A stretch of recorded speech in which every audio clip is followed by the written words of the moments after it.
No! I woke up with tremendous noise and screams. The shaking was so intense that it felt like it reached my bedroom.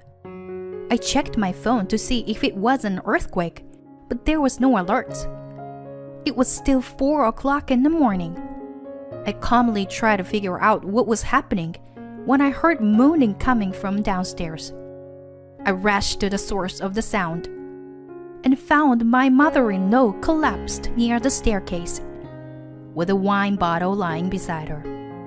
I quickly understand what had happened.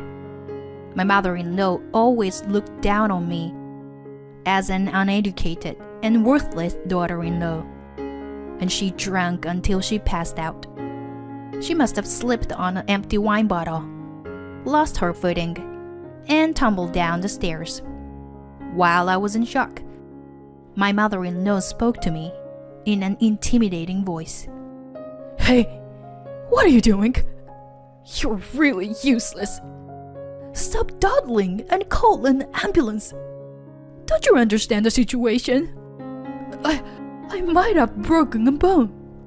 I'm sweating bullets. Hurry up. I panicked and quickly went to get my phone.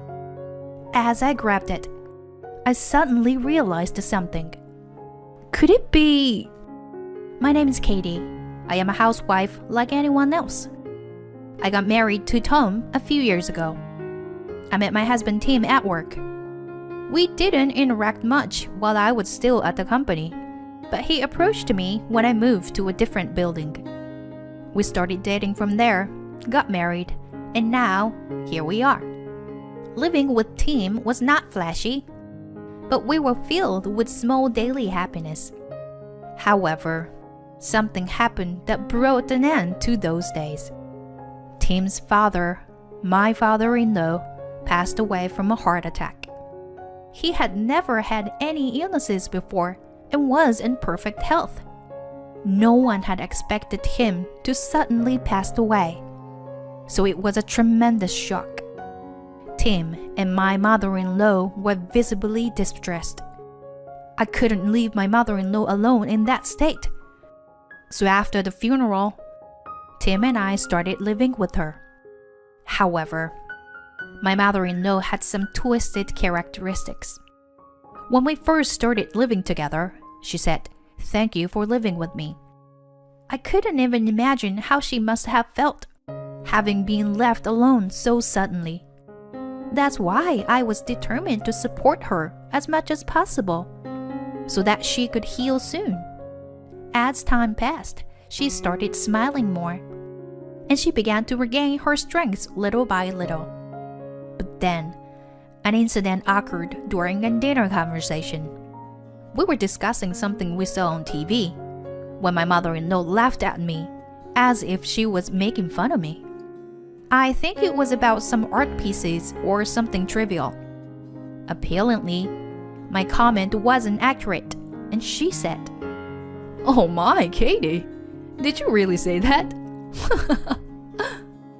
I've heard that some people make mistakes, but I never thought there could be someone who actually did. At the time, we all laughed it off. But later on, my mother-in-law began to pry into my educational background. What's your highest level of education? Did you study science or humanities? What were your grades like? To be honest, I only graduated from high school, and my grades weren't particularly outstanding. I was always in the middle of the pack. The high school I attended wasn't an elite school either, just an ordinary public high school. When my mother-in-law heard this, she looked down on me and made a condescending laugh. If only I had asked about your educational background before you got married. Since you were the woman my son brought, I thought you must have graduated from at least a university. But to think you only have a high school diploma. I was a bit annoyed, but I tried my best not to show it on my face and endured it. From what I heard, my mother-in-law, as well as my late father-in-law, graduated from a famous university, that everyone has heard of.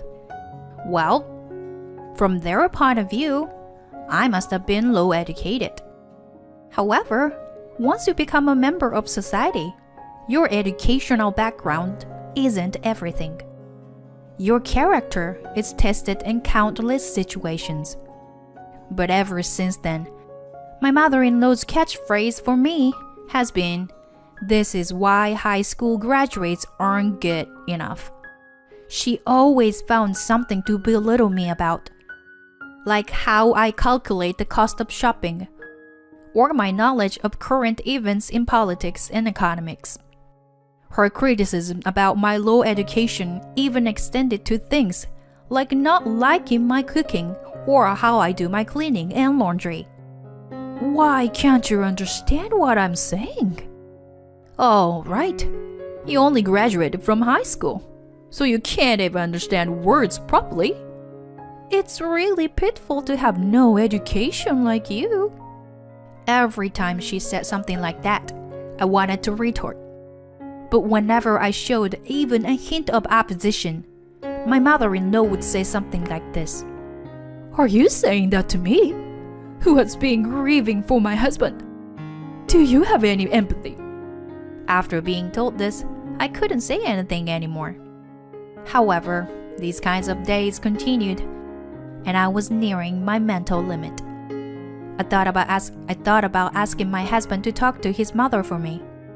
The first time I confided in him, he said to me, "Katie, it's not your fault. Leave it to me."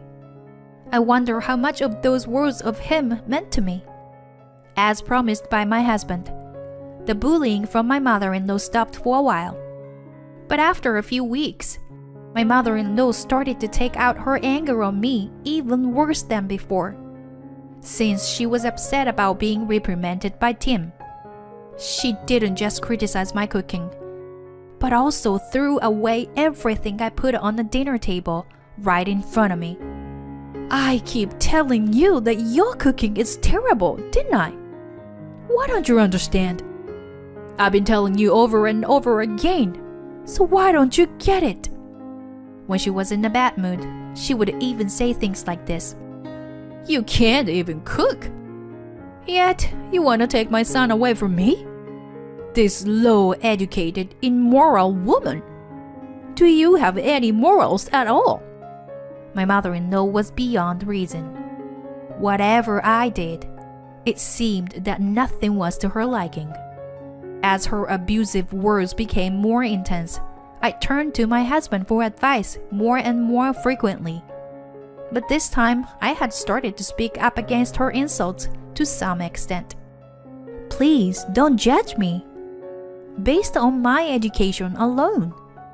But no matter what I say, it doesn't seem to have any effect on my mother-in-law.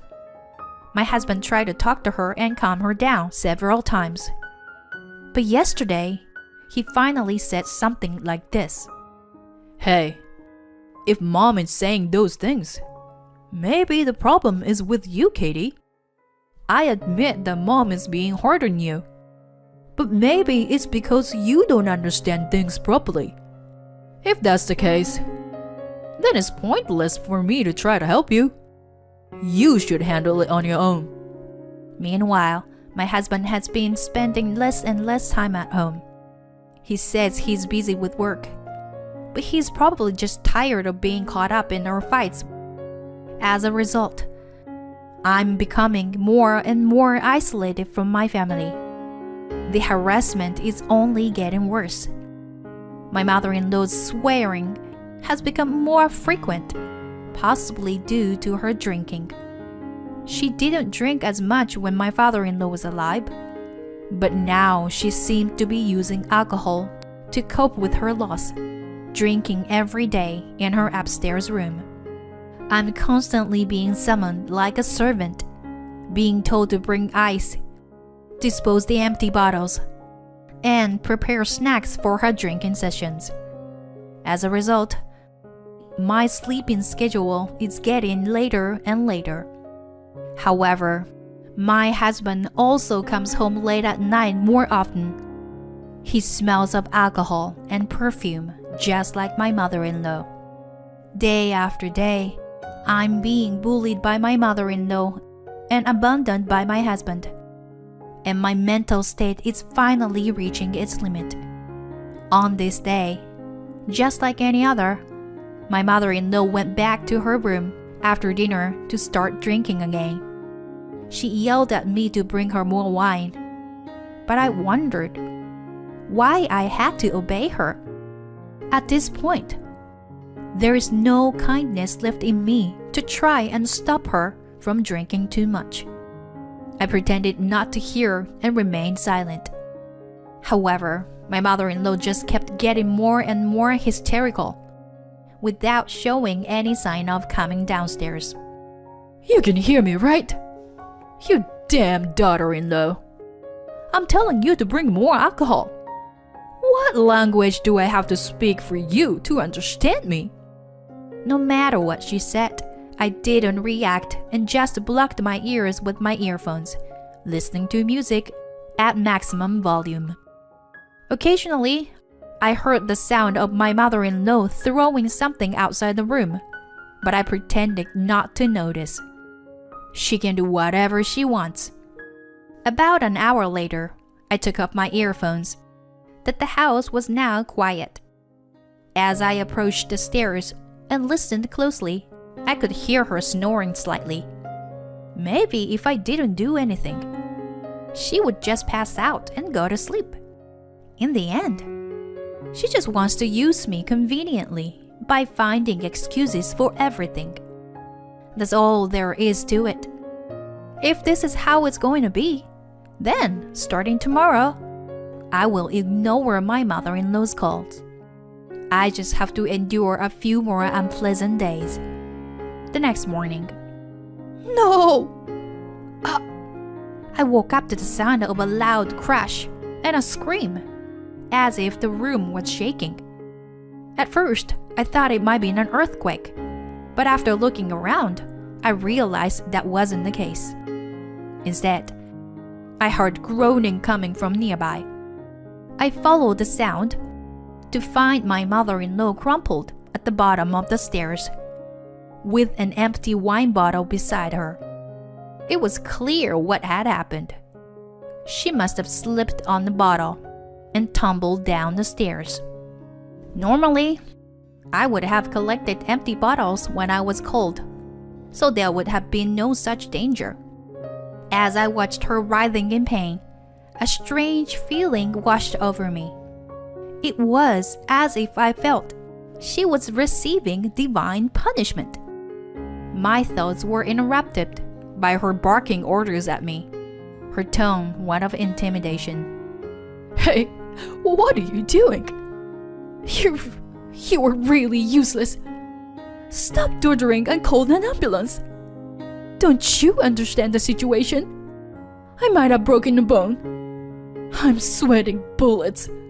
Hurry up. I told her I understand and went to grab my phone. As I did, I had a sudden idea. A few minutes later, I returned to my mother-in-law's side. Hey, how long do you think it'll take for the ambulance to come?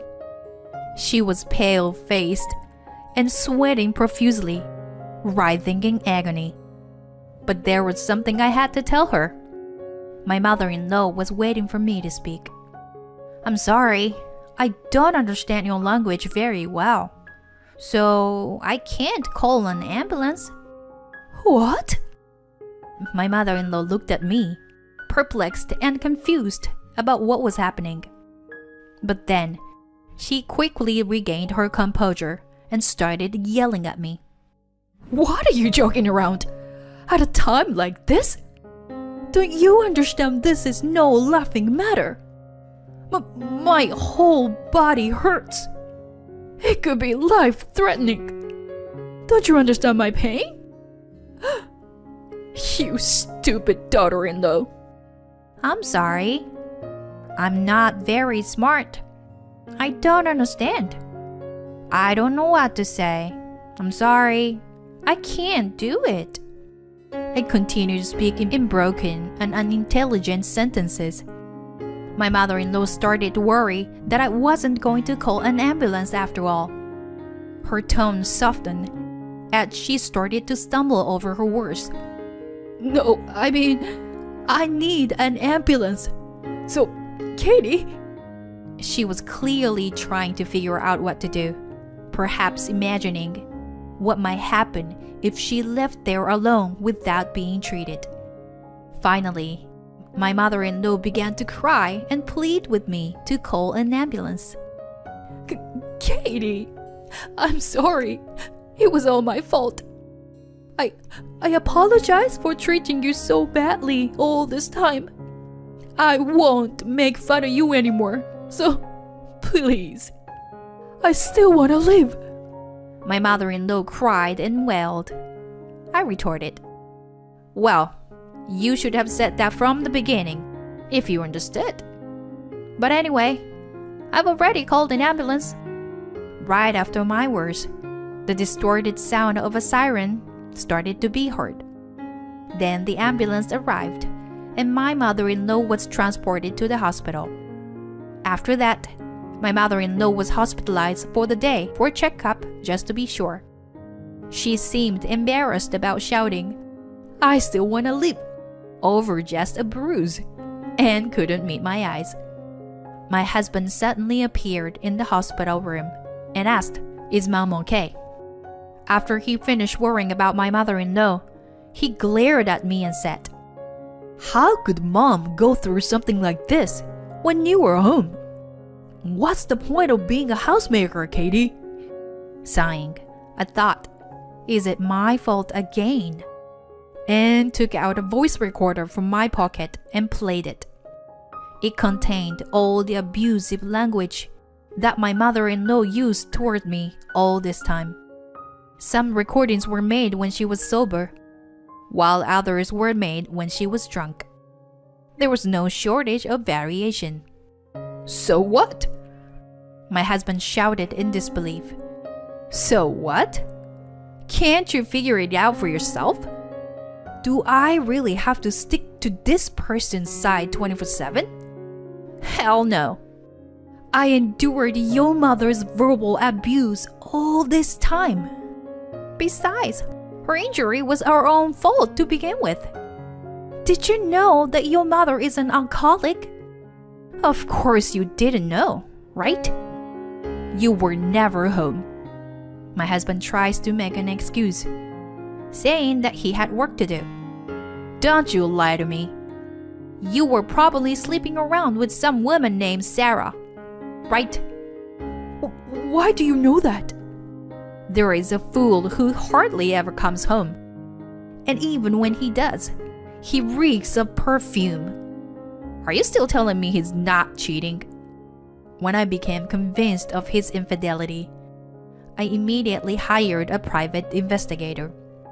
I already had decisive evidence, including the identity of his mistress and the frequency of their affair.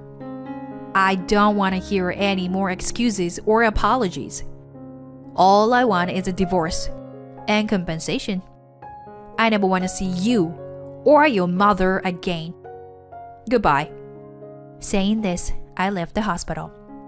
As a postscript, I was able to successfully divorce my ex-husband and even received compensation from his mistress, Sarah. Thanks to a voice recorder that had captured my ex-mother-in-law's abusive language, I was also able to receive compensation from her. As for my ex-husband, he was fired from his job due to his affair with a subordinate.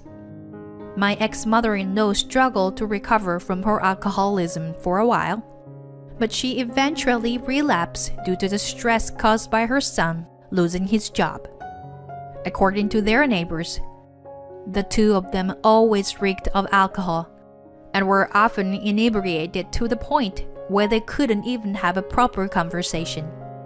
As someone who only graduated from high school, I don't know if they teach you about the dangers of alcohol in a university. In any case, my experience has made me realize that I need to prioritize a person's character over their educational background when choosing a partner.